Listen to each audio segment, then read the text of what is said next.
नमस्ते बच्चों। मैं शशिकांत। पिछले लेक्चर के दौरान हम लोगों ने रिसर्च मेथोलॉजी हिस्टोरिकल इन्वेस्टिगेशन जो पेपर हम लोग पढ़ते हैं उसके दूसरे यूनिट पे किलोमेट्रिक्स पे बातचीत किए थे। किलोमेट्रिक्स को आप लोग अब तक के मेरी बातचीत से ये आप लोगों का जो संदर्भ होगा वो इस बात तक आ ही गया होगा कि आप लोग ये सोचने लगे होंगे या आपको ये बात समझ में आ गई होगी कि वास्तव में किलोमेट्रिक्स जो है वो गणितीय अनुशासन का प्रयोग जो है वो इतिहास के संदर्भ में किया जाना ही होता है, या इसको और व्यवस्थित तरीके से कहें तो गणितीय अनुशासन के आधार पर जो इतिहास की व्याख्याएं हैं होती हैं उनको हम जो समझते हैं वही किलोमेट्रिक्स होता है। वास्तव में किलोमेट्रिक्स को एक इतिहास के अनुशासन के तौर पे या इतिहास लेखन में इसका जो सही बेहतर तरीके का उपयोग है वो फोगल और डगलस नॉर्थ नाम के जो दो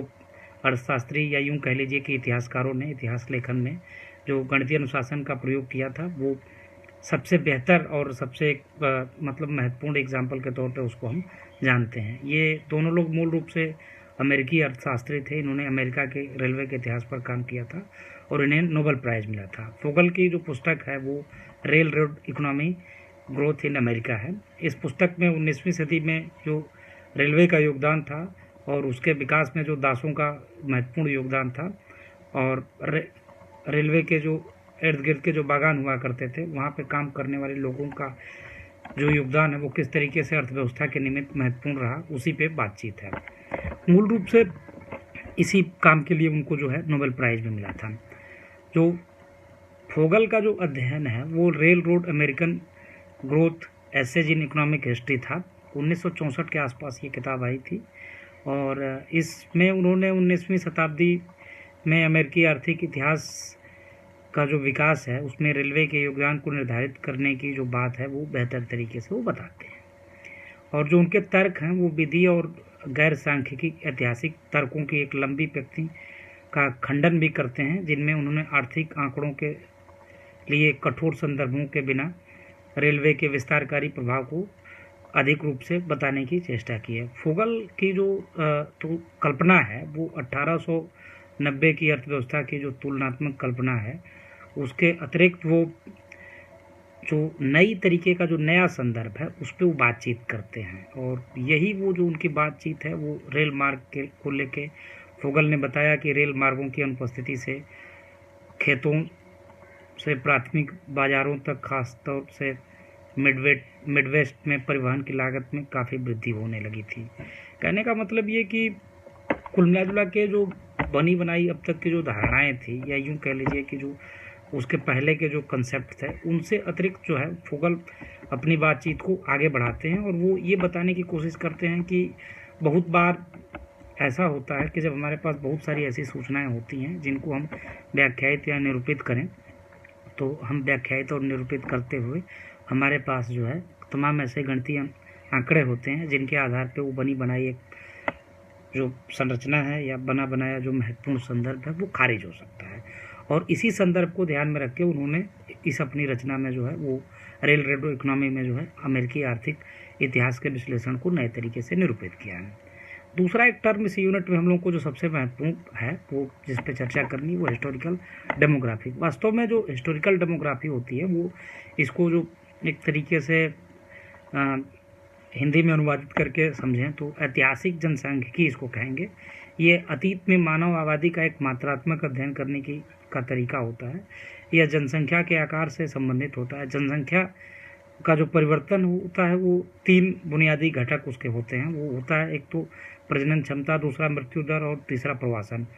उन्हीं घटकों से संबंधित जो विशेषताएं होती हैं जिनको शादी, सामाजिक आर्थिक स्थिति और परिवारों के जो विन्यास इत्यादि का जो संदर्भ होता है उन्हीं सारे संदर्भों को ऐतिहासिक संदर्भ के साथ जोड़ के ऐतिहासिक जनसंख्या का संदर्भ तय किया जाता है। ये अवधि और विषय के अनुसार अलग अलग तय होता है। हाल की अवधि के लिए अधिकांश यूरोपीय देशों में 19वीं सदी के दौरान में जो हिस्टोरिकल डेमोग्राफी का जो काम है वो बढ़ा है या हिस्टोरिकल डेमोग्राफी का उपयोग जो है इतिहास लेखन में किया जाने लगा है। ऐतिहासिक संदर्भ को ध्यान में रख के जो है इतिहासकार जो है वो जनसंख्यांकिकी सरकार जो है डेटा जो होता है वो सरकार द्वारा इकट्ठे किए जाते हैं जिसमें अलग अलग तरीके के बहुत सारे विवरण जो है वो इस्तेमाल किए जाते हैं। शुरुआती आधुनिक काल में फ्रांसीसी इतिहासकार जो लुइस हेनरी हैं वो अपनी जो पद्धतियां हैं उस पद्धतियों के साथ साथ वो चूल्हा और जो है पोल टैक्स रिकॉर्ड इत्यादि का उपयोग करते हुए ऐतिहासिक जनसंख्या के लिए बपतिस्मा, विवाह और दफन आदि के रिकॉर्डों का भरोसा करके उनको व्याख्यायित करने का प्रयास करते हैं। दूसरी बात यह कि जनसंख्या का आकार जानने और समझते समय हमारे पास जो सबसे महत्वपूर्ण संदर्भ होता है वो शहरों और कस्बों का आकार भी होता है, जिसमें बस्तियों के आकार पे भी हम बातचीत करते हैं, उनका घनत्व और कितनी जो जनसंख्या है वो कृषि के संदर्भों के साथ जुड़ी है। उसमें ऐतिहासिक रिकॉर्ड्स इत्यादि को भी हम इस्तेमाल करते हैं और इन्हीं सारे संदर्भों के आधार पर हम जनसंख्या, स्वास्थ्य और जीवन प्रत्याशा के लिए जो हमारे पास विवरण आते हैं। और यहाँ तक कि हमारे पास जो है स्मारकों पर दर्ज मौत का जो संदर्भ है वो भी एक उपयोगी होता है और उसको भी हम उपयोग करते हैं। वास्तव में ऐतिहासिक विश्लेषण की ये संदर्भ है वो 18वीं शताब्दी में थॉमस माल्थस से लेकर 20वीं शताब्दी के प्रमुख इतिहासकार या यूं कह लीजिए कि अर्थशास्त्री लोगों ने जनसंख्या यानी कि जनसंख्यांकिकी ऐतिहासिक अध्ययन में हिस्टोरिकल डेमोग्राफी का उपयोग जो है वो सबसे बेहतर तरीके से किया है। और ऐसे इतिहासकारों में फ्रांसीसी इतिहासकार लुई हेनरी का नाम जो है वो सबसे महत्वपूर्ण है। वो जनसांख्यिकी को इतिहास में एक अलग ही एक विधा या एक कह लीजिए कि एक उप इतिहास के तौर पे वो देखते थे और वो कहते हैं कि ऐतिहासिक जनसांख्यिकी का जो विकास है वो बेहतर तरीके से इतिहास की व्याख्या को व्यवस्थित करेगा। और उनके ही द्वारा ऐतिहासिक जनसंख्यांकिकी में हुए नए शोधों से जो बड़े पैमाने पर जो डेटा संग्रहित किए गए हैं या बताए गए हैं, उनके आधार पे वो सामाजिक विकास के लिए नए तरीके की उपमाएं बताते हैं, जिसमें वो स्वीडन में और नीदरलैंड में उन्होंने इस तरीके के अपने जो विवरण है वो दिए हैं। दूसरा एक जो सबसे महत्वपूर्ण संदर्भ है या जिस पे हम लोगों को बातचीत इस विषय में थोड़ी गंभीरता से करनी चाहिए इस यूनिट में, हिस्टोरिकल डेमोग्राफी के अतिरिक्त और किलोमेट्रिक्स के अतिरिक्त, वो है काउंटर फैक्चुअल हिस्ट्री। ये भी कुल मिला जुला के एक क्वांटिटेटिव हिस्ट्री का ही एक संदर्भ है जिसको हमको बेहतर तरीके से सोचना चाहिए या जानना चाहिए, क्योंकि वर्तमान समय में इतिहास विचारधाराओं से अलग जाके अलग अलग तरीके के नए अनुशासन प्रवृत्तियों में भी काम करने लगा है। तो ये जो काउंटर फैक्चुअल हिस्ट्री का जो संदर्भ है उसको जब हम अनुवादित करते हैं तो इसको एक तरीके से इसको ऐसे समझने की ज़रूरत है कि इसका जो हिंदी अनुवाद है वो है प्रतिपक्षीय इतिहास, जिसे हम कभी कभी आभासी इतिहास के रूप में मान लें तो ज़्यादा बेहतर होगा। कहने का मतलब कि जब इतिहास लेखन करते वक्त जो क्या होगा अगर इस तरीके के जो सवालों के जवाब देने का जब हम इतिहास लिखने का जो प्रयास करते हैं तो वो जो संदर्भ है वो उससे अलग होता है। ब्लैक एंड मैकरॉल्ड की जो डिफिनेशन है वो ये कहती है कि यह बहुत मूल है कि हम क्या समझने का प्रयास कर रहे हैं या हमारे समझने का विचार क्या है और हमारा जो संदर्भ था वो क्या नहीं हुआ या क्या हो सकता था यह समझने के लिए हम लगे होते हैं। तो ऐसे संदर्भों में विधि, इतिहास और ऐतिहासिक घटनाओं के द्वारा हम जो बेहतर तरीके का जो संदर्भ होता है उसके द्वारा हम पता करने की कोशिश करते हैं। एक समय रेखा को अलग करने का मतलब जिसमें कुछ प्रमुख ऐतिहासिक घटनाएं नहीं हुई थी या जिसका परिणाम अलग हो सकता था या जो वास्तव में घटित हुई थी। कहने का मतलब कि जो बहुत साहित्यिक तरीके से या व्यक्ति के सापेक्ष संदर्भों के आधार पे जब हम नई तरीके के अनुमानों में या नई तरीके के कल्पनाओं में जी के कोई बात सोचते हैं कि मैंने एक तरीके से काउंटर फैक्चुअल हिस्ट्री के विषय में आप ये सोच लीजिए कि ऐसा होता तो क्या होता है। कहने का एक संदर्भ आपको हम दें कि हमेशा क्या होता है कि प्रतिषेधात्मक दावों के लिए क्या हुआ होगा जब यदि हिटलर जो है वो चाय के बजाय काफ़ी पी लिया और उसने आत्महत्या कर ली। ये एक ऐसा संदर्भ है कि मतलब इसके आधार पे आप जो है अपने अनुमान के आधार पे बहुत सारी चीज़ें सोच सकते हैं। तो ये भी एक मतलब हिस्ट्री का एक बहुत महत्वपूर्ण इम्पोर्टेंस एक संदर्भ है और इसके आधार पे हम बहुत सारी चीज़ें अनुमान के आधार पे या अपनी समझ के आधार पे ये चीज़ें सोचने की कोशिश करते हैं कि यदि इतिहास में अमुक घटना यदि अपने संदर्भ या अपने उस व्यवहारिक उपक्रम के अतिरिक्त किसी और दायरे में हुई होती या उसका संदर्भ किसी और तरीके से बदला हुआ होता तो वो कैसी रही होती या उसके होने वाली घटनाओं के जो संदर्भ हुए होते हैं वो कैसे रहे होते हैं। इसमें एक संदर्भ हम आपको बताएं कि जो ये काउंटर फैक्चुअल हिस्ट्री का जो संदर्भ है वो एक तरीके से औपनिवेशिक तरीके का इतिहास लेखन का संदर्भ है, क्योंकि इसको आमतौर पे इतिहासकार जो है वो कहते हैं कि ये एक विक्टोरियन उदाहरण है। और ये सही मायने में तो, लेकिन वास्तविक बात ये भी है इसके साथ कि ये 20वीं सदी के उत्तरार्ध तक था ही नहीं। हमने इतिहास में प्रतिपक्षों को की खोज जो है वो बहुत बाद में की थी। कम से कम जो है वो जो विंस्टन चर्चिल वगैरह के जो संदर्भ आते हैं जिसमें वो अपने तमाम ऐसे संदर्भ बताते हैं कि वो काल्पनिक इतिहासों की विशेषज्ञता के संदर्भ या विवरण के साथ इन सारी व्याख्याओं को निरूपित करते हैं, तब हमको जाके काउंटर फैक्चुअल हिस्ट्री का संदर्भ जो है वो बेहतर तरीके से सामने आता है। इसलिए हमारे साथ ये मतलब एक संदर्भ जुड़ता है कि हमारे पास गंभीर जो प्रतिपक्ष तरीके के जो इतिहास का जो संदर्भ है बहुत बेहतर तरीके से अभी भी स्थापित नहीं हो पाया है। यानी कि जो आधुनिक मानक हैं उस पर बहुत कम तरीके के अनुसंधान हुए हैं, या यूं कह लीजिए कि काउंटर फैक्चुअल हिस्ट्री का जो सैद्धांतिकी है वो अभी भी अपने बहुत सारे संदर्भों में बहुत एकदम तयशुदा नियम नहीं बना पाई है। कहने का मतलब कि इतिहास काल्पनिक वैकल्पिक इतिहास शैली के ज़्यादा करीब काउंटर फैक्चुअल हिस्ट्री ले जाती है, क्योंकि यही वो संदर्भ है। जब हम यहाँ पे रॉबर्ट फोगल को फिर दोबारा रॉबर्ट फोगल का संदर्भ जो है वो दोबारा ले आएंगे कि आर्थिक इतिहासकार रॉबर्ट फोगल जो है वो गंभीरतापूर्वक जो है वो काउंटर फैक्चुअल हिस्ट्री के यानी कि प्रतिपक्षी परिदृश्यों का इलाज करके जो है उन्होंने अपनी पुस्तक जो है वो railroads American economic growth में एसेज इन इकोनॉमिक हिस्ट्री में उन्होंने विवरण दिए हैं। फोगल जो है वो मात्रात्मक तरीकों का उपयोग करके यह कल्पना करने की कोशिश करते हैं कि यदि 1890 में अमेरिकी अर्थव्यवस्था कैसी रही होगी जब कोई रेल मार्ग नहीं था। फोगल की परिकल्पना यह थी कि रेल मार्ग की अनुपस्थिति में अमेरिका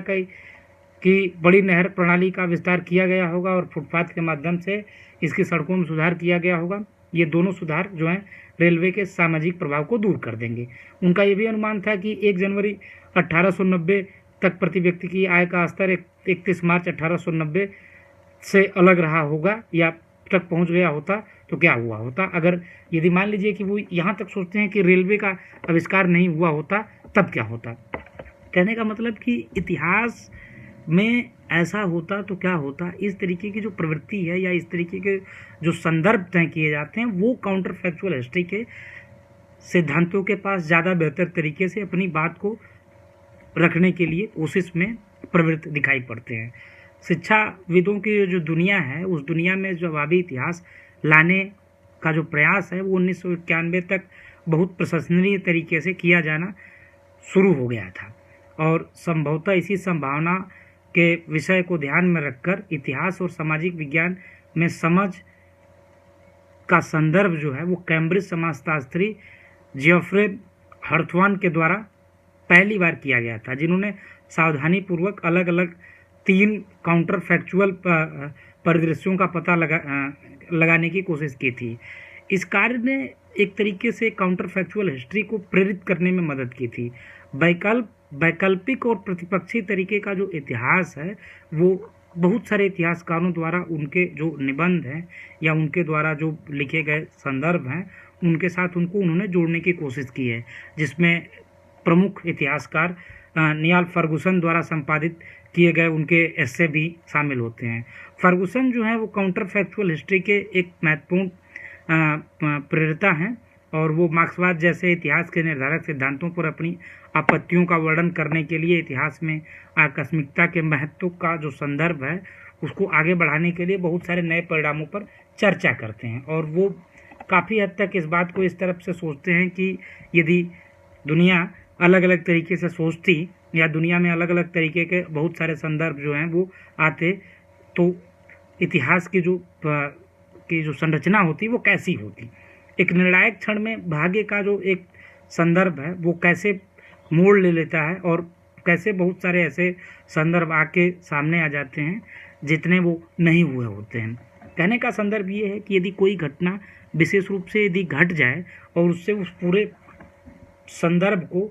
बदला जा सके या उस संदर्भ का जो व्यवहारिक सैद्धांतिक पक्ष है वो बिल्कुल अलग हो सके, तो उस विषय में उसको थोड़ा सा गंभीरता से सोचने की ज़रूरत है। और यही वो संदर्भ है जो काउंटर फैक्चुअल हिस्ट्री की तरफ हमको ले जाता है। और इन सारे संदर्भों के साथ जो है वर्तमान समय में तमाम इतिहासकार जो हैं वो नए तरीके की सैद्धांतिकी को लिख भी रहे हैं और गढ़ भी रहे हैं। अधिकांश इतिहासकार प्रतिपक्षी इतिहासकार इतिहास यानी कि काउंटर फैक्चुअल हिस्ट्री को मनोरंजन का भी एक साधन मानते हैं, लेकिन सही बात तो ये है कि ये इतिहास की जो मुख्य धारा है या इतिहास लेखन का जो ऐतिहासिक अनुसंधान का जो परंपरागत मानक है उस पर ये बहुत बेहतर तरीके से खड़ी नहीं होने के कारण या इसके जो संदर्भ हैं वो पूर्ण नहीं होने के कारण ही ये संदर्भ जो है वो पूरी तरीके से पूर्ण नहीं हो पाता है।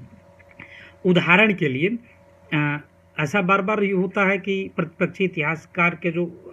प्रणेता हैं या इसको जो लोग लिखते पढ़ते हैं वो अक्सर ये जवाब देते हैं कि इतिहास में कार्य कारण के बारे में सभी कथनों में जो निहित प्रतिपक्षी दावे हैं वो एक तरीके के हैं। उसमें वो एक एग्जाम्पल भी बताते हैं कि यदि एक निश्चित सैन्य निर्माण ने एक देश को युद्ध में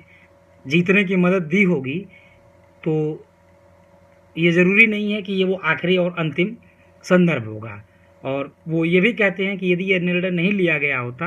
कि तो युद्ध कम होता या जीतने की जो संभावना होती वो अधिक लंबी चलती, और तो उसके संदर्भ अलग होते हैं। क्योंकि जवाबी इतिहास जो है वो हालिया तौर पे या कंटेम्प्रेरी फेज में उस पर ज़्यादा काम करने की भी गुंजाइश है, इसलिए इसकी जो उपयोगिता है और इसकी जो कार्यप्रणाली है, इसकी जो सैद्धांतिकी है, उस पर अभी इसकी जो समालोचना जो है होनी चाहिए वो भी बहुत बेहतर तरीके से नहीं हो पाई है। इसलिए ये ज़्यादा ज़रूरी है कि हम ऐसी चीज़ों पे बातचीत करें और या ऐसी संदर्भों की जो श्रृंखला है जिस पे हम बातचीत करके उसके जो अलग अलग तरीके के संदर्भ जो हैं उनको हम व्याख्यायित करने की कोशिश करें। ऐसे ही इन सारे संदर्भों को जो 2-3 इधर भी जो महत्वपूर्ण पुस्तकें आई और जिन पे इन संदर्भ में जो काम हुए उनमें आभासी इतिहास यानी कि काउंटर फैक्चुअल हिस्ट्री का जो संदर्भ है वो रखा गया है। ऐसी पुस्तकों में मुख्य रूप से अवर knowledge of the past A philosophy of historiography एक प्रमुख पुस्तक है, जिसमें रिचर्ड ने इस तरीके से काउंटर फैक्चुअल हिस्ट्री के जो संदर्भ हैं उनको बहुत बेहतर तरीके से ये जो इसके जो सिद्धांत हैं उन पे बातचीत करने के ये